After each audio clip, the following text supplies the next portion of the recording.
Para entender el fenómeno jurídico y del derecho en el Perú de la independencia, tenemos que remitirnos a la etapa colonial. Como ustedes saben, ya lo- no, nuestra generación estudió un poco más de historia del Perú que la de ahora. Hubo una rebelión de encomenderos, pues, ¿no? Por Gonzalo Pizarro contra las leyes de Indias. Y llegaron al extremo de matar al primer rey que mandó a la corona española, ¿no? Porque se oponían a las leyes que habían dado los reyes católicos de protección de los indígenas y de las tierras indígenas. Entonces, a partir de la decapitación del primer virrey, Niño de Vaca, si mal no me acuerdo, se instauró una nefasta costumbre en el Perú, ¿no? Que la ley se acata, pero no se cumple. Es decir, después de la derrota de Gonzalo Pizarro por el pacificador La Gasca, los encomenderos mantienen sus propiedades, los conquistadores, mantienen la esclavitud de la mano de obra indígena en la práctica, porque los reyes católicos los habían reconocido como súbditos, habían prohibido la esclavitud de los indígenas. El objetivo de la conquista no era la explotación del indígena en teoría, sino su evangelización. Entonces hay que comprender la mentalidad del conquistador español y la corona española en esa época, ¿no? A diferencia de los conquistadores anglosajones que siempre tuvieron un espíritu de genocidio desde el inicio de su ocupación en América del Norte, de exterminar a la población indígena, aquí en Sudamérica, especialmente en el Perú, el objetivo no era exterminar la raza indígena, sino utilizarla como masa de trabajo y sobre todo evangelizarla. La iglesia tuvo un rol fundamental aquí, ¿no? Entonces, se trataba de preservar a la raza indígena para el servicio de la corona española, no de exterminarla. Aunque en la práctica ese fue lo que se aplicó, ¿no? Se esclavizó a la raza indígena, especialmente a través de la mita en las minas, que era muy temida. Era prácticamente una sentencia de muerte, ¿no? Pero hay que recordar de que la institución de la mita no la crearon los españoles, sino que ya existía en el incanato. ¿Qué es lo que hace la corona española, no? Toma costumbres y antecedentes de la legislación incaica y la aplica para los beneficios de la corona española y de los conquistadores, ¿no? Entonces, la mita que ya existía la convierte en una mita a favor de la corona, pero con práctica de esclavismo, ¿no? Prácticamente. Entonces, pero hay un problema aquí también que hay que saber aquilatar, ¿no? Por eso que el desarrollo de la independencia en el Perú va a tener ciertas particularidades, ¿no? Los reyes de España dan una legislación muy profusa y muy detallista, muy casuística sobre los indígenas en el Perú. La corona española trata de crear lo que Vidaurre va a decir, ¿no? Dos repúblicas, una república de españoles y una de indígenas. Crea un foro especial para los indígenas, ¿no? Crea tribunales especiales para los indígenas, crea defensores especiales para los indígenas, eh, prohíbe su esclavización, entre otras medidas, ¿no? Y lo somete a un tributo como reconocimiento del vasallaje de los indígenas a la corona española, que era y se pagaba por cabeza, ¿no? Estaba muy bien reglamentado, ¿no? De acuerdo a la edad, se iba pagando anualmente una especie de canon o tributo a favor de la corona española. Y ese era uno de los principales réditos de la corona española y de la administración colonial. Ahora bien, cuando nosotros, por ejemplo, defendemos las comunidades indígenas, hay que, hay que tener en cuenta que quien prácticamente las preservó fue el virrey Toledo, con sus ordenanzas, porque los encomenderos y los corregidores lo que querían era desaparecerlas, o sea, arrasar con la propiedad indígena y esclavizar sin misericordia a la más indígena. Eso lo evitó el virrey Toledo, que eran las reducciones. O sea, saca a los indígenas de sus tierras y los concentra en villas, digamos, ¿no? En zonas muy determinadas, bajo la administración colonial y bajo la protección de la iglesia, ¿no? La iglesia convierte en uno de los principales terratenientes en la época colonial, dicho sea de paso. Entonces, el objetivo de la iglesia era no solo la propiedad como tal, sino la evangelización de los indígenas, ¿no? Hay toda una campaña en el virreinato contra la extirpación de idolatrías, por ejemplo, ¿no? Porque los indígenas mantuvieron el culto a sus huacas y a sus dioses precolombinos o precristianos durante los primeros siglos de la conquista española, ¿no? Del virreinato. Y la Iglesia Católica y la administración colonial va a tener un fuerte trabajo de represión contra esas, digamos, remanentes de la ideología y del culto indígena precristiano, ¿no? Y lo va a llegar a exterminar finalmente, ¿no? Por lo menos va a lograr una fusión, una síntesis, ¿no? Entre la ideología y la religión católica y los cultos precristianos, ¿no? O sea, ese sincretismo.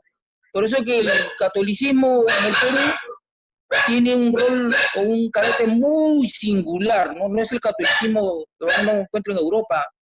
No se puede hacer un paralelo entre el catolicismo peruano o virreinal y el que existía en Occidente, ¿no? Especialmente en España y el resto de Europa católica. Aquí hay una síntesis, una conjugación de costumbres y tradiciones indígenas con el catolicismo español. Y ese mestizaje, esa síntesis, también se extiende al resto del aspecto cultural y jurídico, ¿no? O sea, ya les he dicho que se crea un foro privativo especial para los indígenas, defensores de indígenas. O la Real Audiencia tenía un tribunal especial para los indígenas. Había oidores especiales. Y se crea una especie de caja de consignación en favor de las tierras indígenas, ¿no? Que va a ser uno de los entes económicos más poderosos de la colonia. Manejaba una ingente riqueza. Y era el capital, una especie de banco para esa época, ¿no? Que daba dinero a los criollos, a los conquistadores, para que lo administrasen o le diesen pues uso, ¿no? Y a cambio de un canon, ¿no? La legislación española prohibía el pago de intereses porque seguía eh, las ordenanzas, las bulas papales que prohibía la usura. Entonces, formalmente no se podía cobrar intereses, se cobraba un canon sobre esas tierras, ¿no?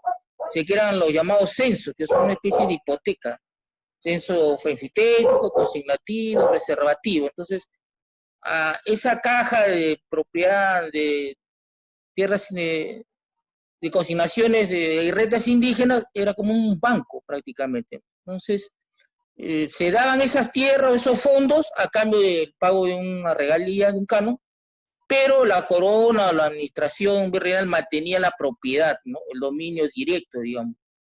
Y se le daba a la persona el dominio útil, o sea, la explotación.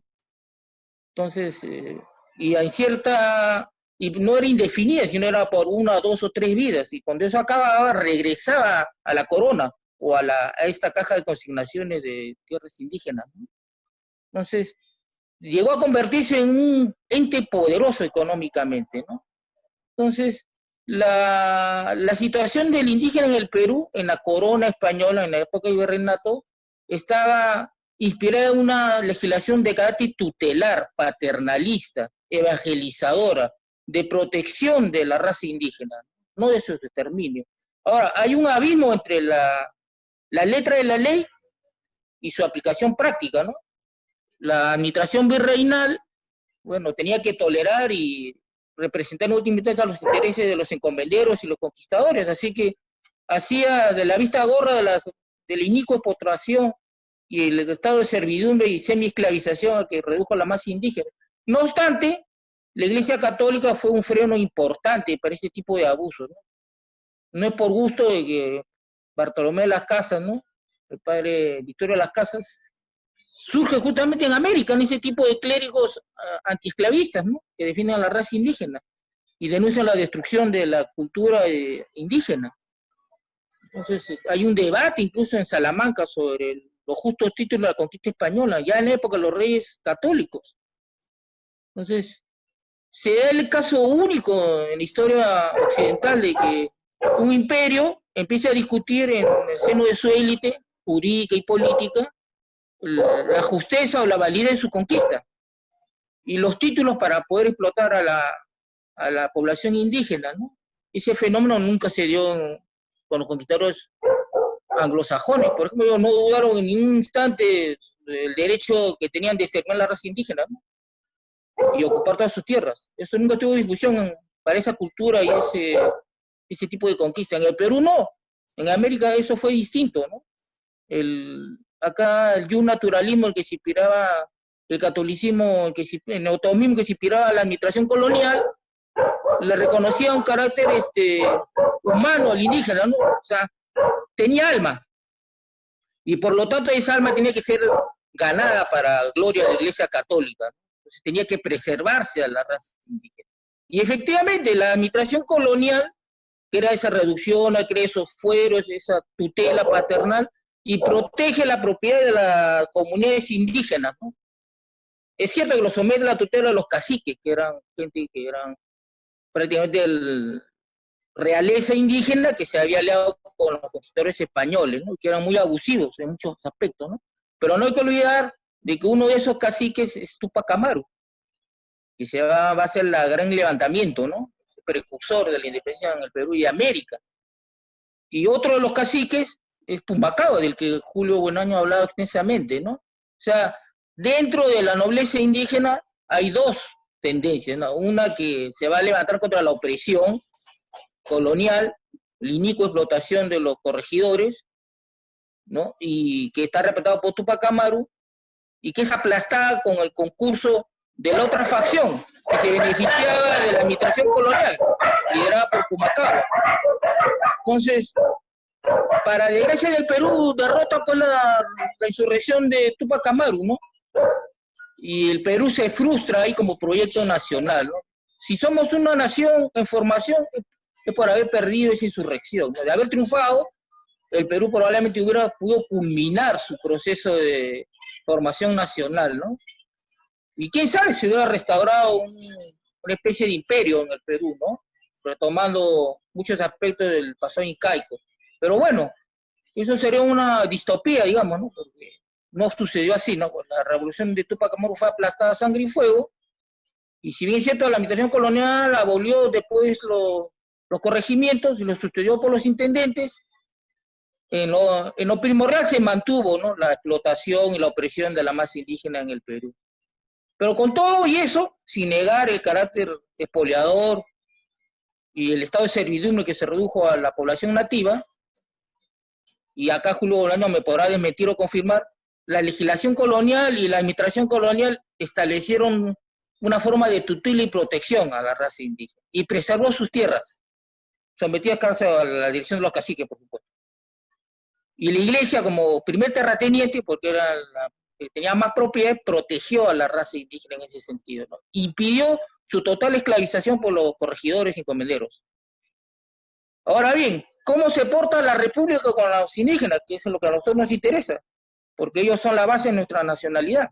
Y hay que recordar que cuando el Perú nace la independencia, las 9/10 partes eran indígenas. Entonces, es un asunto capital para el Perú, el problema de la raza indígena, el problema del indio, que es la denominación que le van a dar en el siglo XX. ¿Qué es lo que pasa? El Perú, la independencia peruana es una independencia otorgada, ¿no? O sea, es fruto de la invasión de dos ejércitos extranjeros, uno que viene de Argentina y Chile con San Martín, y otro que viene de Colombia, la Gran Colombia, ¿no? De Venezuela con Bolívar. Entonces, después que se aplastó la insurrección de Tupac Amaru y se aplastó el lamento de Pumacahua, de Cela y de todos los precursores, acá el virreinato se afianzó más, ¿no? El Perú era el bastión del colonialismo español en América. Mientras ya Argentina, Chile se habían independizado, México incluso, el Perú se mantenía como último baluarte del colonialismo español, y era un peligro para las repúblicas que ya existían, ¿no? Porque acá fácilmente se podía ocupar volver a conquistar los virreinatos perdidos, ¿no? Que se habían convertido en repúblicas. Entonces, era capital para asegurar la independencia de los países que ya la habían conquistado, acabar con el poder español en el Perú. Pero eso no era una tarea fácil, ¿no? Porque acá estaba enraizado una fuerte presencia colonial, ¿no? Y la administración colonial dominaba todas las estructuras sociales, políticas y económicas del virreinato del Perú. Y además, la masa indígena tenía una fuerte lealtad a la administración colonial y sobre todo a la iglesia, ¿no? Esa fue la secuela del aplazamiento de la revolución de Tupac Amaru, de la insurrección de Tupac Amaru. Hubo un gran sector de la población indígena que afianzó sus relaciones y su lealtad a la corona española. Entonces, acá era más difícil levantarse contra el poder colonial. Cuando llega el ejército de San Martín, ocurre el fenómeno que ha señalado pues Julio Bolaño, ¿no? De que la aristocracia colonial se ve impelida, ¿no? Obligada, prácticamente extorsionada de apoyar el proceso de independencia por el temor al levantamiento de las masas indígenas y los esclavos negros, ¿no? De los montoneros. Entonces, la aristocracia peruana, que era conservadora, católica, realista, reaccionaria, se ve obligada a subirse al carro de la independencia para preservar sus privilegios. No obstante, hay que decir, no, la verdad, que hay un sector muy importante también de los criollos que habían bebido después de la Ilustración francesa, ¿no? Y se convirtieron en una suerte de jacobinos, de liberales. Y entre ellos está Faustino Sánchez Carrión, a quien Julio Bolaño ya se ha referido, está Javier Mariátegui y otros, ¿no? Entonces, estos republicanos, jacobinos o liberales, van a jugar un rol muy importante, ¿no? en la estructura de la independencia del Perú, porque se van a oponer al proyecto monárquico de San Martín y lo van a derrotar, ¿no? La primera constitución de Perú de 1823 es la derrota del proyecto monárquico de San Martín. Y desde 1823, con esa constitución para la fecha, nunca más el Perú hubo proyectos monárquicos, por lo menos no oficialmente, de restauración monárquica, de ningún tipo. Entonces eso fue un triunfo del liberalismo peruano, de los radicales jacobinos que existían, ¿no? Una capa criolla que quería la instauración de una república liberal, moderna, ¿no? Pero ese proyecto también se frustró, ¿no? ¿Por qué? Porque tuvieron que acomodar a las circunstancias de la gran propiedad terrateniente, ¿no? De la aristocracia. San Martín abolió los títulos de Castilla, es decir, los títulos nobiliarios, pero se mantuvo la vinculación de estos nobles con la gran propiedad de la tierra. Y se llegó a la paradoja de que estos grandes terratenientes aristocráticos, si bien ya no podían usar sus títulos en el Perú, seguían pagando canon o regalía a la corona española para mantener sus títulos, porque ellos tenían importancia ya que estaban vinculados a la propiedad de la tierra. Acá hay un aspecto que hay que ver, ¿no? Hay una especie de dualidad en el desarrollo jurídico del Perú en los primeros años de la independencia, que yo diría de esquizofrenia jurídica, otros lo denominan anarquía jurídica. ¿Por qué? Porque el Perú nace a la independencia preservando y continuando la legislación colonial, española, virreinal. El Perú no se dota de una legislación propia. El primer Código Civil del Perú es de 1852 y va a mantener la esclavitud hasta 1855. Entonces, y toda la legislación anterior, salvo las constituciones que duraron poco y eran nominales más que fácticas, mantuvo la legislación colonial. ¿Y cuál era la legislación colonial? Era la legislación que existía en la recopilación de las leyes de 1680 y no había más. Después había ordenanzas, dale cédula, acuerdos de las audiencias, ¿no? Ordenanzas de los virreyes, y estos entraban en contradicción con la recopilación oficial de 1680. Entonces, era un verdadero caos la legislación nacional, ¿no? Al inicio de la República, ¿no? Porque teníamos que remitir a la legislación colonial y concordarla con la legislación republicana, que solamente existía en la Constitución. Muchos de cuyos dispositivos no se aplicaban. Entonces, eso creó un enorme problema, ¿no? Para la estructura del Estado burgués, digamos, ¿no? El proyecto, la intención de crear un Estado burgués, nacional, moderno, ilustrado en el Perú. No se pudo hacer eso, porque no teníamos la base económica ni la estructura jurídica para poder hacerlo, ¿no? Nuestra legislación era una traba inmensa para esa labor de desarrollo de un derecho nacional, ¿no? que reflejase el desarrollo de una economía nacional también. Éramos formalmente independientes, pero teníamos una estructura colonial todavía dentro de nuestra economía, por la gran propiedad aristocrática y terrateniente. Ya no de la nobleza ibérica, ¿no? O peninsular, porque esta fue expulsada, sino de los criollos y su corte de servidumbres, ¿no? De patronazgo. Ahora, ¿cuál es la situación indígena en la República, no? Empeora. Es mucho peor. La República es más antiindígena que la corona española. La corona española había creado todo un fuero, una legislación, rentas, defensores, en fin, de la masa indígena, ¿no? La iglesia había jugado un rol tutor y protector también, ¿no? Pero la República ataca toda esa legislación, ¿no? Partiendo de la premisa de que eran legislaciones pues arcaicas, ¿no? Monárquicas, despóticas, ¿no? Que le negaban al indígena su condición de ser libre. Entonces, paradójicamente la República va a abolir la legislación colonial y virreinal que protegía al indígena y sobre todo a sus tierras. Y el que hace esto, el que inaugura esta política antiindígena, es Bolívar. Claro, él, ¿no? Se había copiado un poco la legislación napoleónica y veía que esa propiedad era una forma de estancar, ¿no? El desarrollo de la mano indígena, y lo que quería es formar ciudadanos, propietarios. Entonces, en teoría, él va a abolir la vigencia de las leyes virreinales para que los indígenas puedan vender sus propiedades. Lo que él quería es que se adjudicasen los posesionarios de las tierras indígenas, cada uno se convirtiera en propietario, con formar una clase propietaria indígena, y decreta la abolición levanta la prohibición de enajenar las tierras indígenas. ¿Por qué? Por la legislación colonial había prohibido la enajenación de las tierras indígenas, no se podían vender, no se podían hipotecar, no se podían gravar, no se podían embargar. Si un indígena no pagaba el tributo indígena, bueno, lo pagaba el resto de su familia, pero no le podía quitar la tierra, lo podía matar, pero no lo podía despojar la tierra. Así de tutelar era el derecho virreinal, ¿no? Español. En cambio, Bolívar va a abolir esas leyes, ¿no? Y le va a quitar toda esa protección.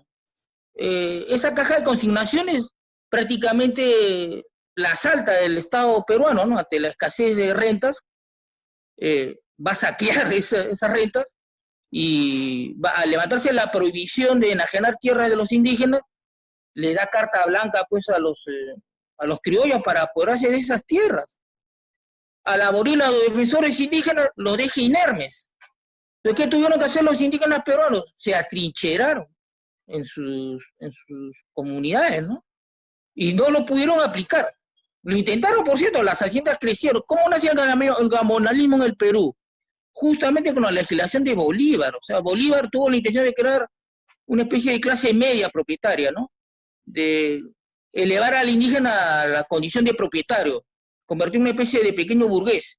Pero en la práctica lo despoja de lo poco que con la legislación colonial le había preservado, le quita la protección jurídica, aparta a la iglesia y lo deja a merced del gamonalismo, de los propietarios, de los descendientes de los conquistadores, los encomenderos, y a todos sus abusos. Hubo algunos intentos de tratar de frenar esos abusos.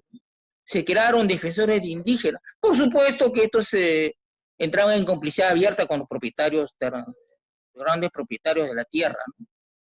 El Estado criollo, el Estado republicano nació quebrado. Se lo hicimos con dedo de la independencia y que los tuvimos que pagar porque la independencia no fue gratis, por si acaso, ¿no? Tuvimos que pagar a los ejércitos argentinos, tuvimos que pagar la deuda con la Gran Colombia. Bolívar nos cobró hasta el último centavo. O sea, el Perú no le regalaron nada. Y con nuestra sangre obtuvimos nuestra conquista, nuestra independencia en los campos de Junín y Ayacucho. Entonces, es cierto que fueron los ejércitos extranjeros los que jugaron un papel importantísimo, ¿no? Y sin ellos no hubiera sido posible la independencia. Pero como bien ha notado Julio Bolaño, no es menos cierto que sin el concurso de los propios peruanos, esa independencia no hubiera sido factible ganar. Y tan es así de que cuando San Martín proclama la independencia, todavía existe un virrey que ocupaba buena parte del Perú, ¿no? En la audiencia del Cusco, y hasta el Alto Perú, Bolivia.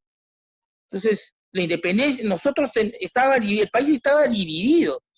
Una parte muy importante lo ocupaba la administración.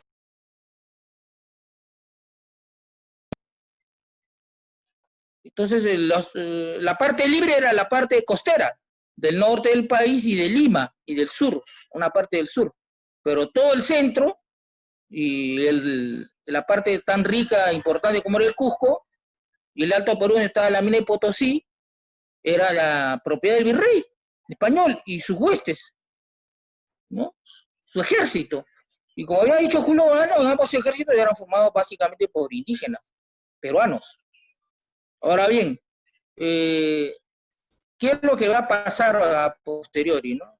Cuando ya finalmente se logra expulsar a los ejércitos españoles y se consolida la independencia con Bolívar, después de la batalla de Junín y Ayacucho, el Perú va a entrar en un proceso de formación nacional, digamos, ¿no? Pero va a mantener el problema de la gran propiedad terrateniente, ¿no? Ese es un gran problema, que no logra superar hasta la reforma agraria de Velasco.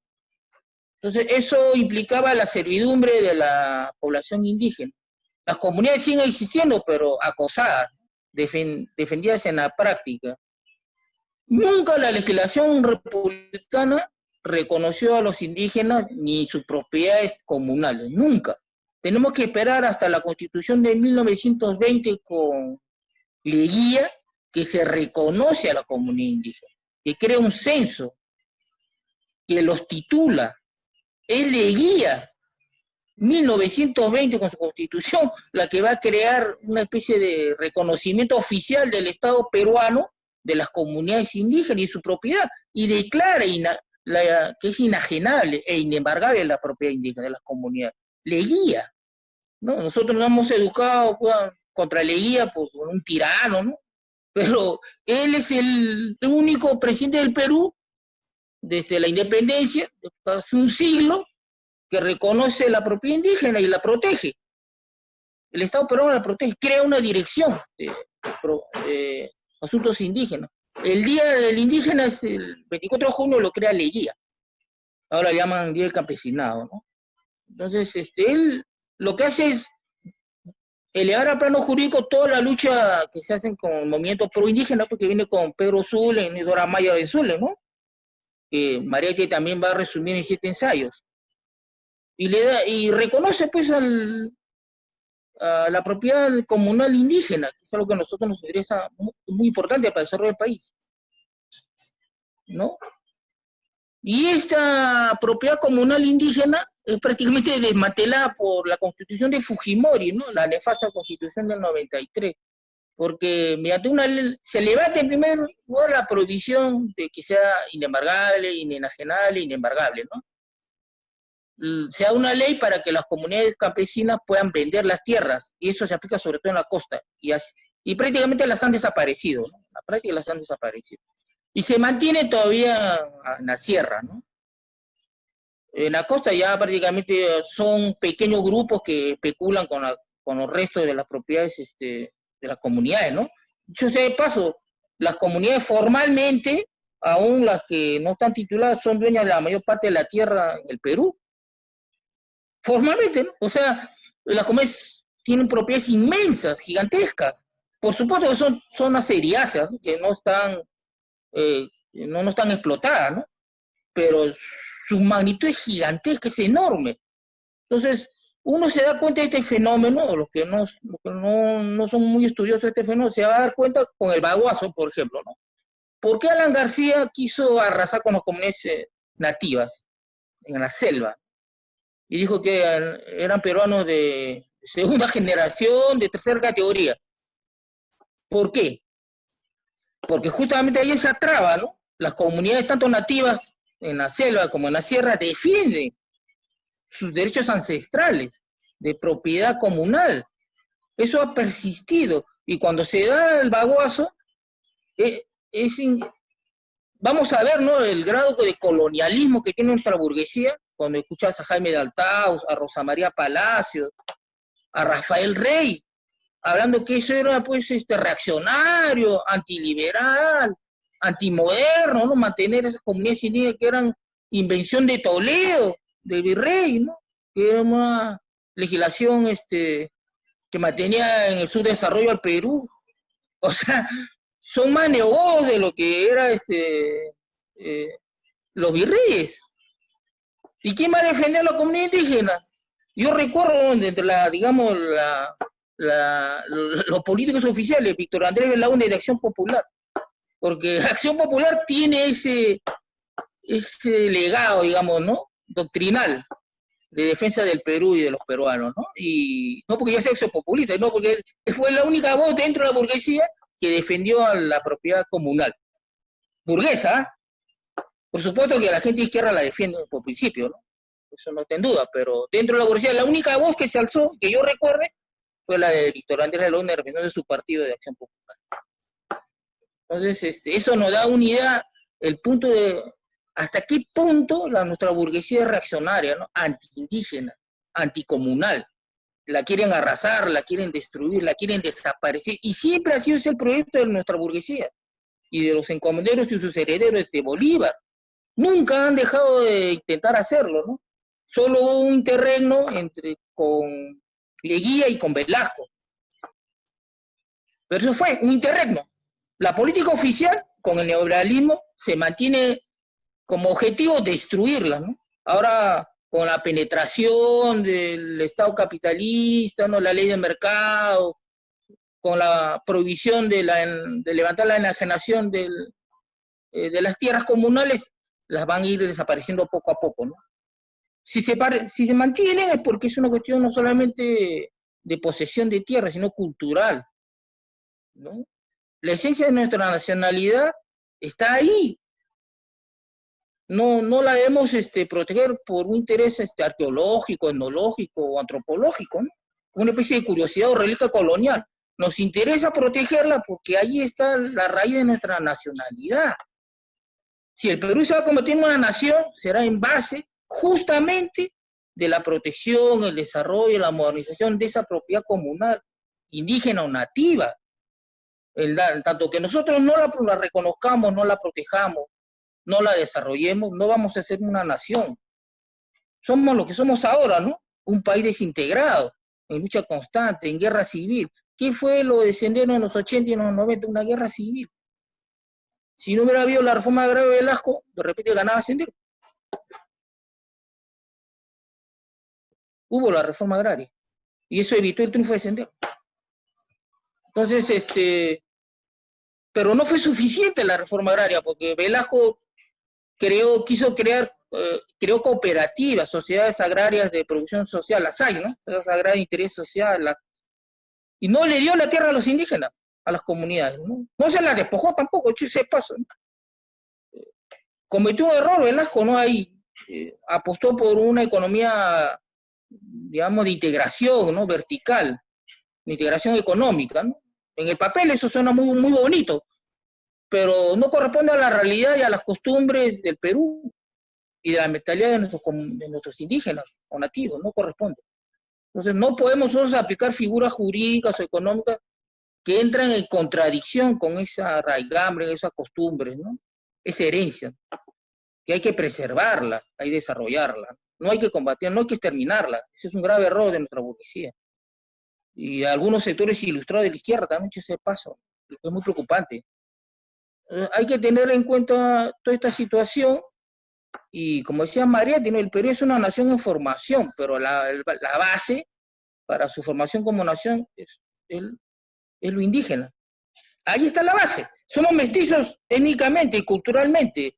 Ha crecido el fenómeno urbano, la alfabetización, hay mayor integración vial, los medios de comunicación son una maravilla, el nivel de castellanización ha crecido. ¿Cómo no? Todo eso está muy bien, pero nosotros nunca vamos a ser Argentina, ni Chile, ni vamos a ser Colombia. Somos el Perú, y la base del Perú es la comunidad indígena, sea costeña, sea selvática. Tenemos que, esa va a ser el pilar, ese es el cimiento del Perú como nación, ese es su futuro. Hemos cometido el error de estar a espaldas, combatirla y querer destruirla. Tenemos que cambiar esa mentalidad, tenemos que educar a nuestra población en la necesidad de reconocerla, protegerla y desarrollarla. Porque María te decía, ¿no?, que esas costumbres comunales eran la base para una solución socialista del problema de la tierra. Bueno, Velasco lo solucionó, acabó la servidumbre, y ya no hay servidumbre, ya no hay semifeudalidad en el Perú. Eso ya se superó. Pero existe un desfase, ¿no?, económico, social, cultural, educativo, entre gran parte de la población todavía nativa, sobre todo en la sierra, y el resto del país. No somos un país integrado, somos un país fracturado, un país que necesita ir a una integración, ¿no? El mercado es un mecanismo, ¿va?, necesario y además inevitable ya en el siglo XXI. No podemos ponernos a espaldas de la economía de mercado, sería absurdo. Pero sí tiene que tomar en cuenta las particularidades del Perú, ¿no? Sí, pues somos herederos de alguna manera de la tradición incaica, también de la tradición colonial en ese aspecto, de protección y tutela al indígena y sus propiedades.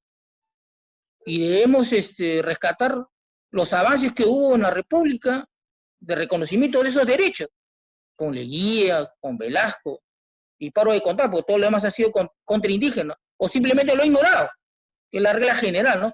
Ustedes ven el Código Civil de 1852, no tiene ni una palabra de la propiedad indígena, ni una sola palabra. Hay que ir al Código 1936, donde se refiere a las comunidades indígenas, un capítulo muy breve, ¿no? El Código Civil de 84 ya ni lo menciona. Entonces, así son, el Perú siempre ha estado de espaldas y en contra de la población indígena, ¿no?, y de sus propiedades, su propiedad comunal. Hay un mal concepto de modernización en el Perú, que es la de abolir y destruir cualquier resabio de propiedad comunal, porque lo ven como un peligro, ¿no? Ellos saben que si se mantiene eso y se expande y se moderniza, va a ser la base para la construcción de un país socialista en el Perú. Esa es la base. Si nosotros logramos empoderar a los nativos, a los indígenas, a los comuneros, le damos las herramientas, la tecnología y el capital, podemos formar una sociedad socialista, sí, pero en esa vía. Nosotros no podemos formar una sociedad socialista con una industrialización forzosa, una liquidación de los kulaks, como hizo Stalin. Esa no la había aplicado para el Perú. Por eso que Maretti, al estudiar el problema de la realidad peruana, no plantea esa vía. No plantea esa vía. Y tiene la razón, la historia le ha dado la razón. Nosotros tenemos que aplicar un programa propio, un desarrollo propio, porque tenemos particularidades propias, que no la tiene ningún otro país de América y posiblemente el mundo. Entonces, el marxismo en el Perú tiene que ser un marxismo creativo, un marxismo que se enraice en la realidad ancestral de nuestro país, que es incaica e incluso hasta preincaica, porque la comunidad es preincaica, ha precedido al imperio incaico y se ha proyectado y se mantiene subsistente. Entonces, la clave está ahí, ¿no?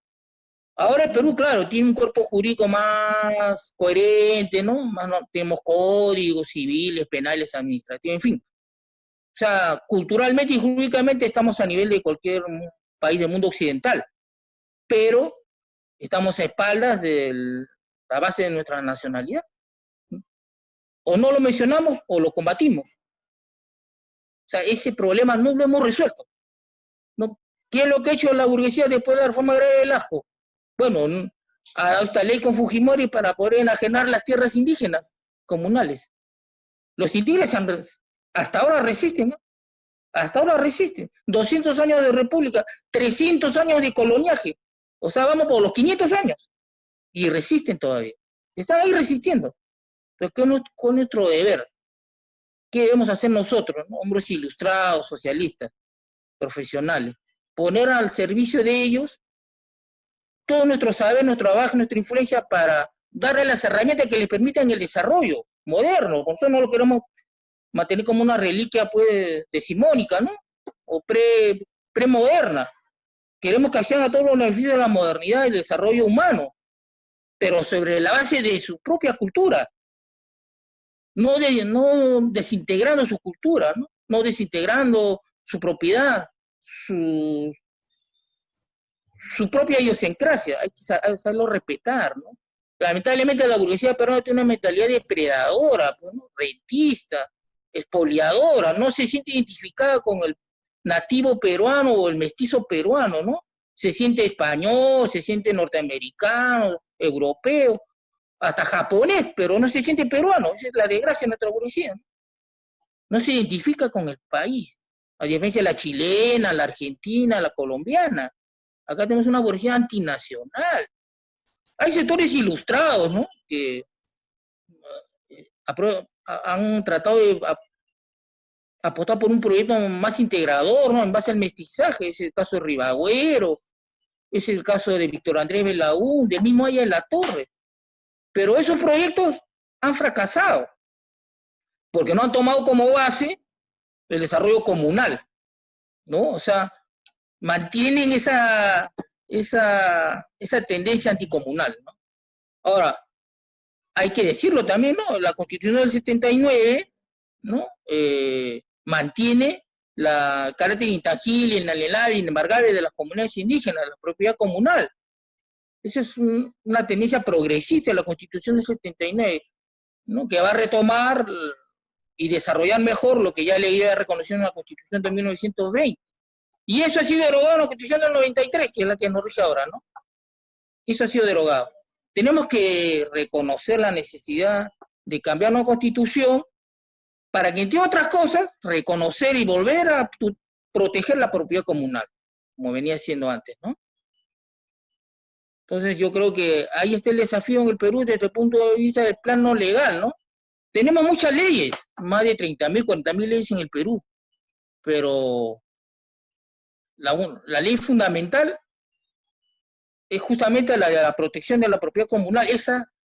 Existen leyes de propiedad comunal, de propiedad campesina, pero no la protegen. Más bien tienden a su enajenación, a su venta, a su disgregación.